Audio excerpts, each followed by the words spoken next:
guys, and welcome back to the channel. In today's video I'll be previewing St Kilda's massive elimination final clash against the Western Bulldogs. Now I'm going to try and be on the fence as much as I can, but it is really difficult being a diehard St Kilda supporter, so yeah, I'm sorry if there's a lot of biased St Kilda slander, but it is what it is. As I've done in the past two previews, I'm going to go through their match earlier in the year, and then for the Saints to win and for the Bulldogs to win. That's sort of what I'll be going through. I've got some notes here. I hope you've enjoyed the previous two previews. I've got the Pies and the Eagles coming tomorrow, and there's going to be a little surprise coming this afternoon as well. Make sure to keep your eyes and ears on the sub box, because hopefully what I'm about to create is pretty cool. But look, we'll get straight into it. So we're going back all the way to round two, and this was a really interesting game. The Dogs had come off an absolute shellacking in round one via the Giants, and the Saints lost to the Roos. So anything could happen, and in this one the Saints won by 39 points. It was a big win at Marvel Stadium. They had oodles of space, had it at will, on a string. They had numbers everywhere. They had fast run. They were just slingshotting it off the half-back flank really, really well. They were fast and furious. They were efficient inside 50. I will get into that. They were using all of their options, all of their numbers, all of their speed. Butler, Jones, Hill were running that midfield just up and down the wing, and it was just gut running, and that was really, really important. Defensive masterclass means that they only let 3 forwards kick goals. Norton kicked one, Vandermeer kicked one, and I can't remember the third. Mitch Wallace I'll put as a forward as well, so that was huge. And the midfield goals between them were massive. Billings kicked 3, Dunkley kicked 1, McRae kicked 1, I think Brad Hill kicked 1. It's just huge, and that's the midfields for these two teams are the driving rooms. But I think the Saints edge out in the fact that they're in this fixture, their forward line is a lot better. It is so much better, it's not funny. They've got tall timber, they've got small forwards, they've got structure, and the Dogs don't have that in their forward line. Their forward line's a little bit all over the shop. It's the same with the defence. The Saints' defence sets up really, really well, and the Doggies didn't. They rely on their midfield a lot. Now we're going to get into an interesting stat: high handballs in the Western Bulldogs versus high kicks in St Kilda. And what I mean by that is the stats. The stats don't lie, and they are saying that the Dogs are one of the top teams in the competitions for handballing over kicks, and the Saints are one of the highest teams in the competition for kicks over handballs. So that makes it really interesting. It's the tale of two styles. Styles make fights, as I say.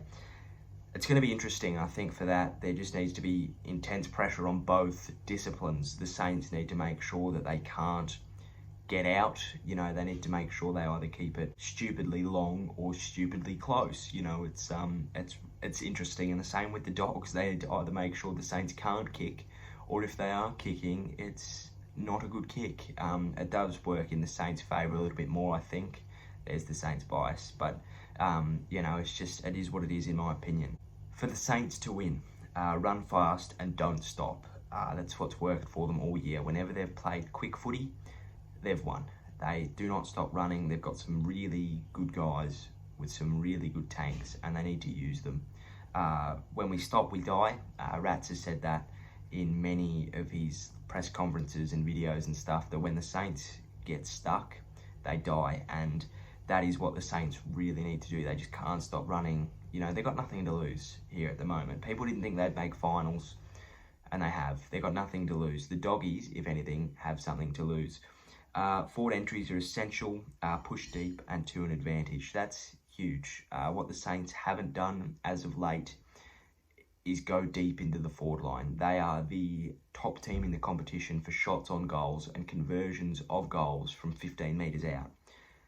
They haven't done that in the past 4 or 5 weeks. They did against the Giants, but, before that, they'd really struggled to get it deep. They were hacking high into the air. They were getting outmarked, outbodied, yada, yada, yada. It wasn't working. So they need to push deep and to an advantage. They will back themselves with that forward line over the Doggies' defence. Membry's come leaps and bounds. King is forever growing. Marshall and Ryder are the perfect sort of third down there, as well as their smalls. Their smalls are unbelievable when they get going. So that is going to be really interesting to see. Midfield must surge and suffocate. If they take that midfield out of the game, they win, no doubt. Their midfield does a lot. The Doggies, they defend, they attack, and then they do all their midfield work. If the St Kilda's midfield can stop that, they're going to go a lot further into winning the game. Electric pressure, as I said, handball to kick, either keep it really long or keep it really short. Efficiency is key. Get that reward for effort. What I mean by that is midfields. It's all. This is mentally based. What a midfield does is they work really hard. The Saints work overly hard because they just move it so quick and they don't stop running. That when they miss, they drop their heads, and that's when the Doggies can attack you. It really, really is. So the Saints must be efficient going forward.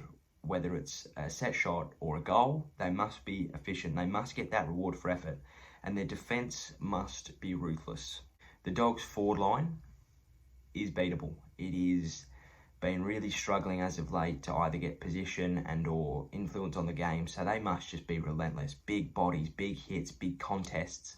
Make them think about what they're doing, because if you can get on top of that Doggies' forward line and the midfield can start to run amok, they're going to do some really good things, the Saints. For the Bulldogs to win, they must share the load between the zones. As I said, Bontempelli can do everything, but they need to make sure that he's only focusing on what he needs to be doing. He can't be going and polishing the defence, He can't be doing this, that and the other. He just needs to focus on Jack Steele or whoever he's on and getting that job done. The forwards must present and be there. As I said, Norton and Bruce have really struggled to play together this year, but they've got to do a lot better than they have been. They've got to present. They've just got to be in the contest, because Vandermeer is really good. McRae, their midfield are really good crummers, and they must make sure that they're there, or else, they could be in for a long night. It's just easy for the Saints to rebound off that back line, and that's what they're really good at. They can transition it really well from back to forward. That's a massive part of St Kilda's game style. Be smart coming out of defence. Yep, St Kilda set up a really good wall on the half-back flanks. And if you're not smart, you're going to turn it over. What the Doggies do is they look for a couple of shorts and then go long, whereas they just need to either do one or the other straight away. They need to move quick, and they need to be smart about it. They can't just go down the guts all the time, because it's not going to work. At the Gabba, it works a little bit better, but that's what people are going to do. So maybe go out wide and set up from there, because that opens up the corridor. And I think if you're smart against the St Kilda forward line and defence, you can move it rather well. And as my last note here is, play slow, don't fight fire with fire. As we've seen, every team that has played slow and controlled the footy has been able to beat St Kilda. Geelong did it. Brisbane were able to slow it down. So were Melbourne.